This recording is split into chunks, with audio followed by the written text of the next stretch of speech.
Eh ben, je suis Jambon et je suis le batteur du groupe.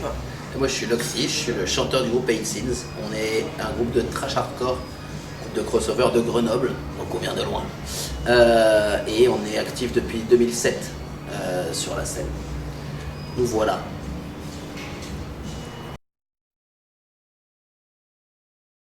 Alors Eight Sins, c'était plutôt un truc qui sonnait bien à notre oreille. Alors, dès que tu le dis, ça fait Eight Sins, ça te donne le sourire, tu vois. C'est quand même cool. Et secondo, ça veut dire le 8e péché. Donc à vous de deviner lequel est le 8e. Nous on dit que c'est nous, comme ça c'est un peu métal. Mais en réalité c'est plutôt de passer par la porte arrière, je pense. Mais ça c'est chacun son truc.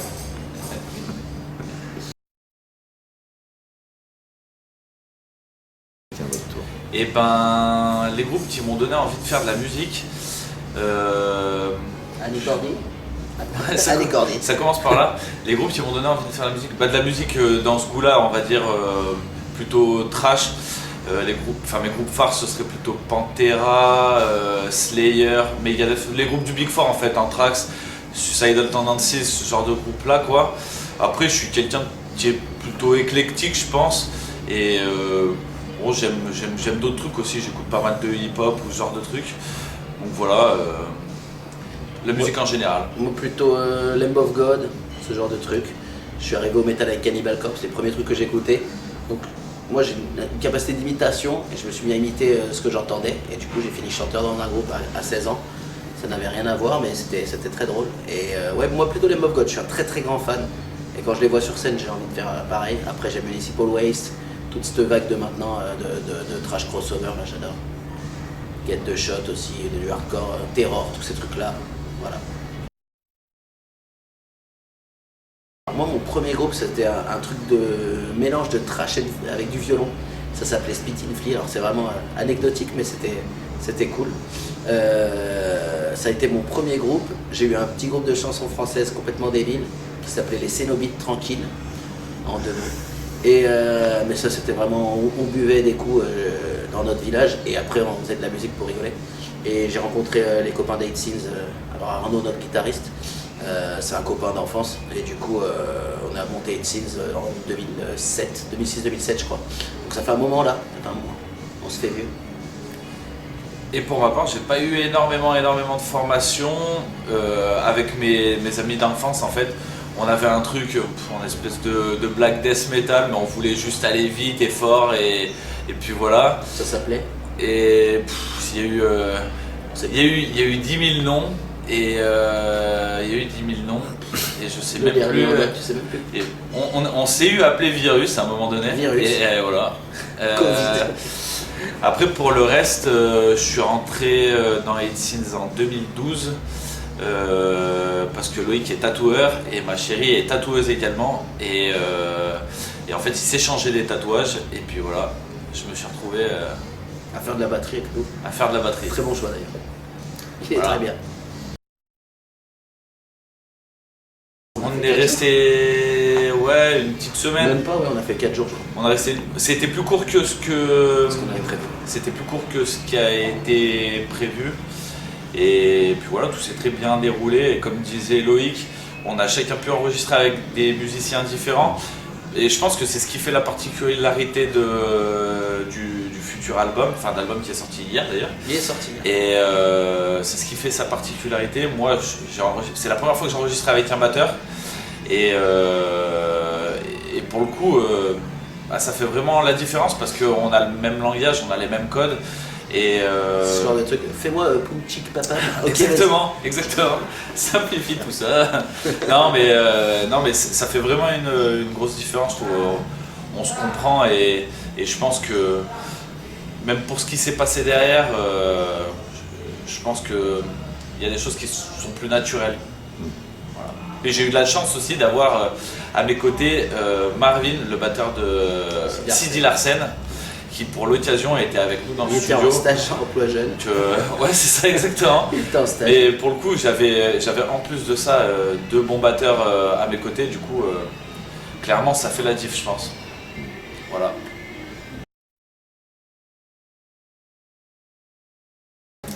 Alors cette année, enfin cette année, cet enregistrement-là, on l'a fait à Marseille. Donc on a choisi notre studio, on a été chez Homeless Record. Homeless Studio, pardon. Homeless Studio, c'est le studio d'un pote à nous qui s'appelle Florence Alfati. Et Flo, il est chanteur dans Landmarks. Et ils ont une petite structure dans l'hôtel de la ZIC de Marseille, où ils ont plusieurs studios. Donc on a pu enregistrer avec chacun un musicien, donc c'était assez cool. On a enregistré le chant moi avec le chanteur, avec Flo, lui la batterie avec le batteur de Landmarks, et la gratte Arnaud avec le gratteux. Donc on avait chacun un musicien qui s'y connaissait dans ce qu'on faisait. Ça c'était vraiment royal, en plus on enregistrait tous en même temps. Donc ça c'est quand même rare, d'habitude tu te branles la nouille tranquille en attendant que les autres aient fini, t'es comme ça. Surtout tes chanteurs tu passes en dernier. Là tout le monde pouvait travailler en même temps, c'était hyper cool. Donc ça s'est très bien passé, ça a été vite, ça a été fort. Et Marseille bébé, hein. Ça sent pas beau, hein. On était à côté du Vélodrome, je peux vous dire que c'était pas marrant. On est arrivé à un soir de OM PSG. Et ils ont perdu heureusement. Enfin, Marseille a perdu malheureusement pour eux. Donc on va pas se fâcher, mais on est à Paris ici. Du coup, il n'y avait pas d'esclaves, il n'y avait pas de hein, pas de bazar. Oula, on l'a bien fêté en tout cas, on l'a enregistré vite et on l'a bien fêté. Vite aussi. Surtout lui, enfin bon. Du coup, il a une allergie contact au Ricard. Il a passé une journée à faire l'exorciste. Enfin bon. Du coup, non, franchement, c'était un très bon enregistrement. On a pu essayer des choses. Moi, je me suis un petit peu aventuré dans autre chose en chant où j'étais un peu, je sais pas, des fois on se sent pas légitime à faire certaines choses. Là, moi, j'y suis allé à fond. Je me suis dit, je suis avec un chanteur, il va m'aiguiller, il va me dire si c'est de la merde. J'ai tenté des trucs, il m'a dit que c'était bien.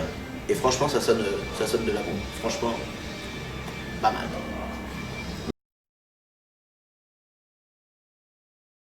Et ben pour cet album c'est pareil, je pense qu'il y a des nouveautés dans le sens où Mike qui est notre bassiste est aussi est d'origine guitariste et pour le coup il a créé pas mal de choses sur ce nouvel album qui est dans la continuité de notre EP un peu plus trash quoi et comment dire, il apporte sa patte. Et il a aussi essayé de respecter les codes d'Arnaud, le guitariste d'origine. Et ça donne vraiment un bon côté crossover, justement. Enfin, on enfonce le clou dans sur ce côté crossover. Je pense que c'est cool. Et puis voilà, donc on doit l'album essentiellement à Arnaud et à Mike, du coup. Les deux sont à la guitare. Ils amènent, on compose, ils composent des riffs. On est un peu tous ensemble quand même quand on compose. Ouais. Eux nous amènent des choses qu'ils ont dans l'oreille et puis on développe tous ensemble, on tricote. Et après, on répète. Il vient taper dessus. On répète, c'est ça. Après, derrière, on affine la rythmique. Je peux proposer des choses et puis après, on en discute et les choses se passent assez naturellement. Et le chant vient à la fin. C'est ça. Petite cerise sur le gâteau, je rajoute des chœurs. On réorganise souvent au dernier moment l'intégralité de la chanson pour qu'elle soit plus punchy, pour que ce soit... Moi j'aime bien dire que cet album-là, il a par exemple un côté un peu plus, je vais dire radio, parce que on a composé des morceaux avec des refrains, c'est vraiment des chorus, des trucs plus écoutables, et du coup je trouve que c'est beaucoup plus percutant, donc des structures plus classiques, mais justement qui restent dans la tronche assez fort. On a une chanson qui tourne à mort en ce moment, qui s'appelle Street Trash, qui tourne à fond sur les plateformes, ce qui est fou parce que c'est des insultes sur insultes, mais c'est comme ça. Mais en tout cas, elle est droit devant, elle a des chœurs et tout, les gens la répètent, en live on la joue, les gens ils la connaissent, donc ça veut dire que pour moi la chanson est bonne, elle fonctionne.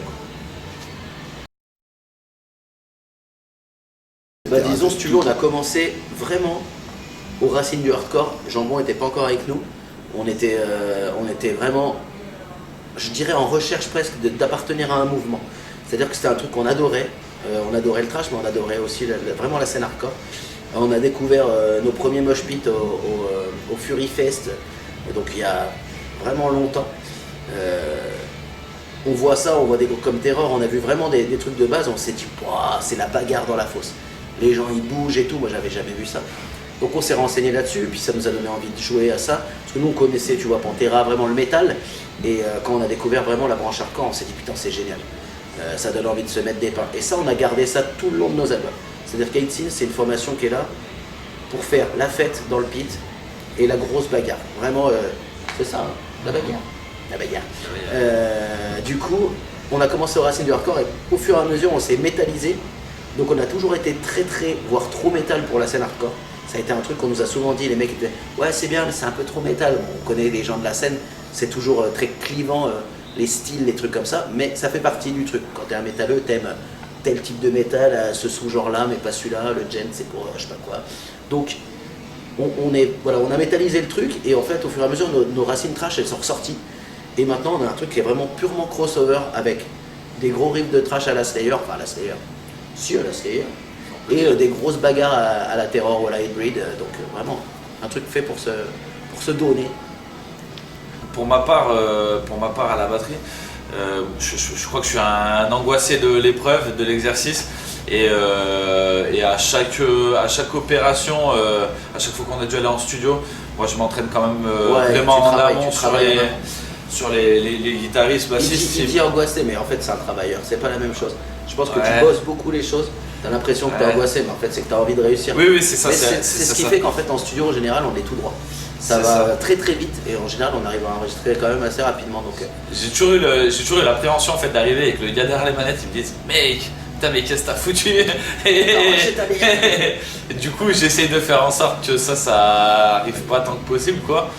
Bon évidemment des fois on s'arrête, on redémarre hein, mais généralement ça va vite en fait, généralement ça va vite. Après pour les méthodologies d'enregistrement sur les divers albums, effectivement chacun a sa manière de travailler. Et ça c'est plutôt propre aux gars qui recordent quoi. Mais est-ce qu'il y a une bonne formule? Vraiment là sur cet album j'ai apprécié me retrouver avec quelqu'un qui connaissait mon instrument. C'est vraiment appréciable quoi.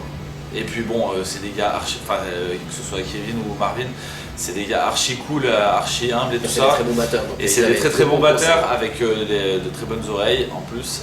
Du coup voilà. Ils n'ont pas laissé en mettre une à côté. Ouais non c'est vraiment cool de se retrouver avec ces gens là.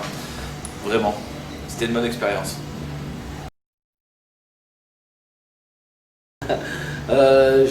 On est en train de travailler sur des trucs. Donc voilà, ça va arriver. Moi j'aimerais bien pouvoir ressortir quelque chose rapidement. Peut-être dans un format plus court. Bon déjà là on a fait un 10 titres qui dure 20 minutes. C'est les formats du hardcore, hein, ça va vite. Là si on fait un 3 titres, ça va être 5 minutes hein, je pense. Non, une petite dizaine de minutes de plaisir, mais ça vaut le coup des fois 10 minutes vous savez. Eh ben écoutez, la couve pour nous c'est notre pote Chris Regnault qui l'a dessiné. Ce mec c'est un dessinateur de bande dessinée qui est trop fort, il était à l'école de dessin avec moi. Moi comme je suis tatoueur en fait j'ai fait une école de dessin aussi avant. Et je vous montre, c'est formidable. Et du coup en fait quand on a sorti notre précédent EP, c'était aussi lui qui nous avait fait le dessin. Moi j'avais proposé aux autres, j'aurais dit écoutez les gars, j'ai un pote, il défonce et il va nous faire une putain d'illustration, ils m'ont fait confiance. Et il a un côté caricature et tout, il arrive grave à saisir les traits un peu à la Maester, un peu à la Fougue Glaciale.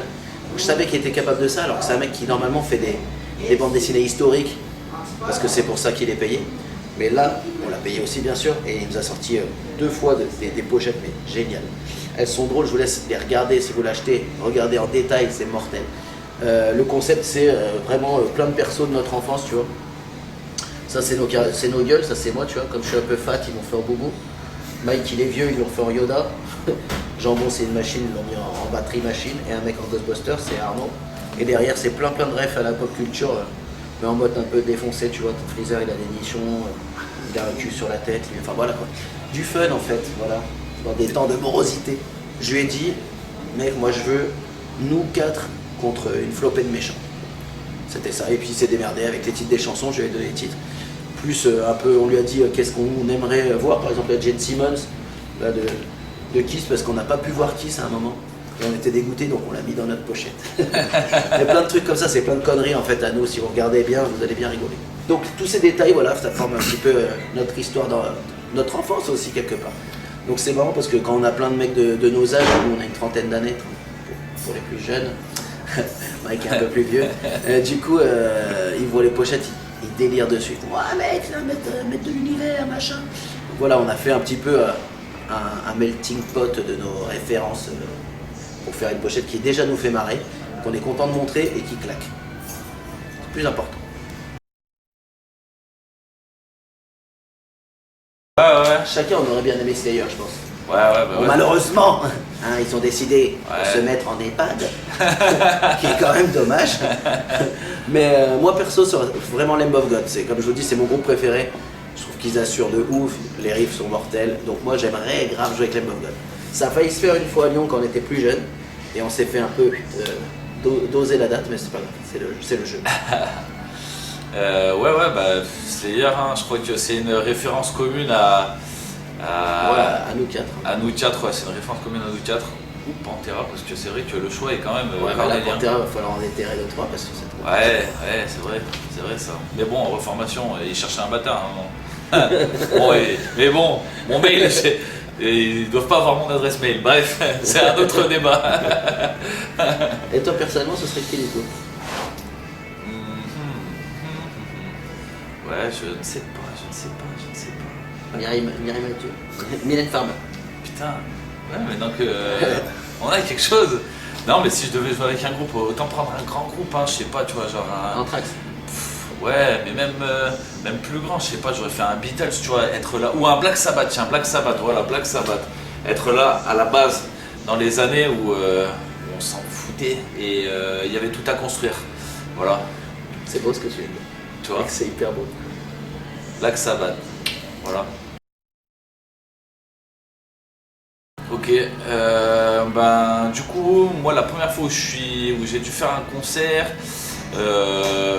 outre les histoires dans les écoles de musique, quoi, dans notre région, dans un des lycées de notre région, quoi, ils organisaient un espèce de concours où les groupes de lycéens venaient jouer comme ça dans la cour de récré le midi. Je pense que ça c'est le point de départ, quoi. Et puis dans la foulée avec 8 Sins, j'en parlais tout à l'heure. Ma première c'était avec Hetz à Grenoble.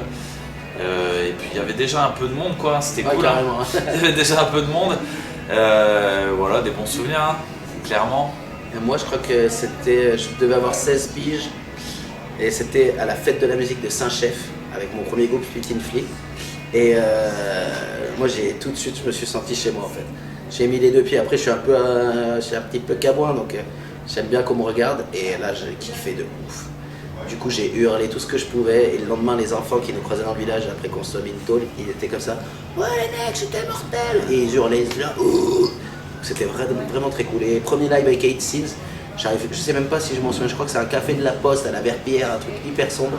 Et pareil, c'était hyper cool, vraiment hyper cool. De toute façon, tout de suite, ici, ça a été fait pour le fun. On s'est regroupé pour faire la musique qu'on avait vraiment envie de faire avec Arnaud. Et moi, ça m'a pris direct, je me suis dit, ah, c'est bon, ce groupe-là, c'est parti. Et là, ça fait un moment, hein. On est en 2023, ça fait quoi, 15 ans? Ouais, c'est ça.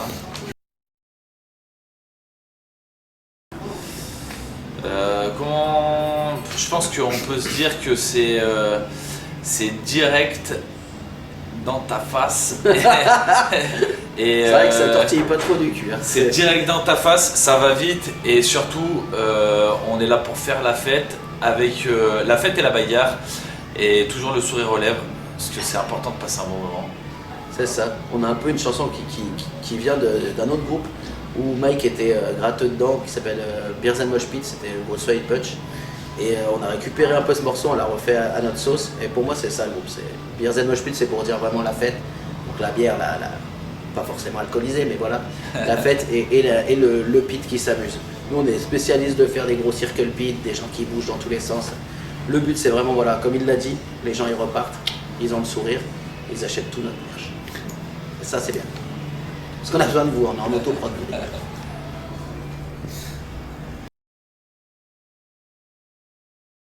Nos projets dans les mois à venir, déjà défendre l'album Bec et Ongle, ça a très bien commencé, et continuer sur cette lancée, donc défendre cet album dans un premier temps, dans un second temps continuer de composer, et puis voilà, hein, enfin je veux dire, de toute façon rester en perpétuelle activité, et puis puis voilà. Hein. C'est ça, là on a des dates qui arrivent. On a une date encore vendredi prochain, la Cordo, c'est à Romans-sur-Isère, qui est sold out avec Stray from the Pass.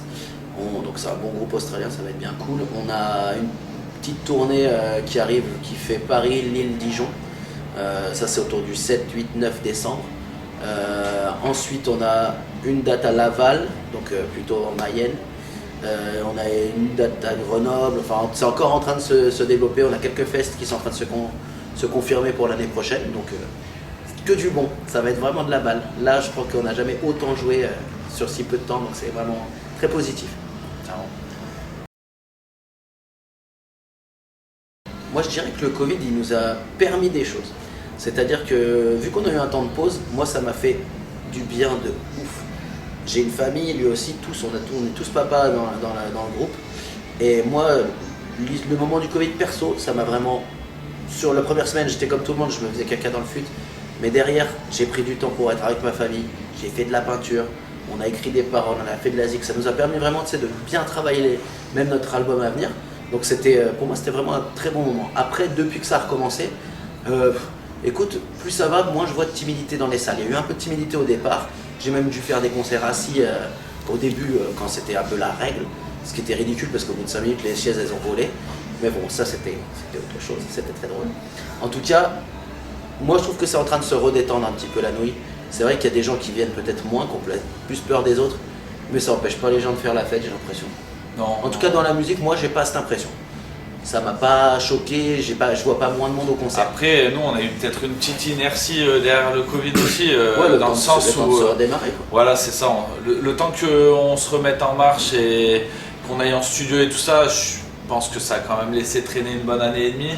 Ouais, c'était le temps de se remettre. Et je pense qu'on est passé un peu entre les mailles du filet, on va dire, parce que ceux qui ont sorti leurs albums pendant la crise sanitaire, je suppose que c'était moins évident.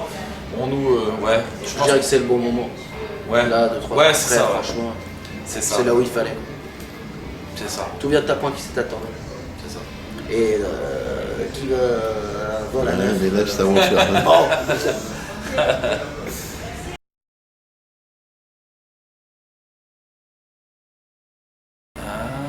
Alors, moi, un disque, je me permets de commencer à ça. Vas-y, je t'en prie. 3. Un disque, je me mettrais. Ouais, c'est pas facile.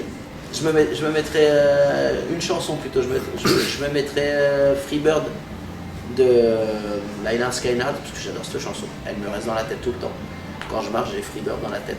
Ou un truc de Queen, tu vois. Don't Stop Me Now, tu vois. Moi j'aime beaucoup. Et un objet, je prendrais un Boglins. C'est un truc que j'avais, que je suis battu bête et ongle avec des bonnes notes pour l'avoir. C'était un jouet marionnette dégueulasse. Moi j'aime bien un truc comme ça. Et ce que j'emmènerais avec moi, ce serait ma famille, je pense, quand même. Parce que je l'aime. Voilà. Toute ma petite famille, on est 5 quand même. Hein, donc. Il va falloir qu'on se partage les doses de riz à Koh Lanta là. Comme tu peux voir, j'ai double dose. Ouais, effectivement, si je devais, évidemment, Family First, hein, je crois que je prendrais ma famille avec moi aussi. Dans un second temps... Pas très rock'n'roll, hein, le gars. Non, carrément pas. Je prendrais pas une bouteille de Ricard, je pense. Non, je prendrais pas une bouteille de Ricard, même s'il y a beaucoup d'eau autour de moi. Non, merci, c'est bon. Je pense que je prendrais le dernier, Terminator 2, le Jugement Dernier, parce que c'est mon film préféré. D'ailleurs, je suis en Terminator, c'était une de mes recommandations, et c'est mon film préféré, toutes catégories confondues. Et si je devais en prendre un CD avec moi ou un machin, il faudrait prendre au moins un téléphone avec Spotify, parce qu'il y a un groupe, c'est relou, hein, maintenant l'ère des smartphones. Un petit Suicidal, ouais, ou je ne sais pas, un petit... Petit Turnstile peut-être. Un petit Turnstile, ouais. Petit Turnstile, c'est bien Turnstile. S'il fait beau. S'il fait beau. S'il fait beau. Déserte et qu'il y a du soleil. Parce que si on n'est pas, si c'est pas un truc où il fait un temps dégueulasse. Non, mais je sais pas où, un Black Sabbath, je suis dans une phase Black Sabbath aussi en ce moment. Un petit album de Black Sabbath, Master of Reality. Allez, voilà. Super, paf. Le mec sort des rêves, quoi. Voilà. J'ai jamais entendu ce truc.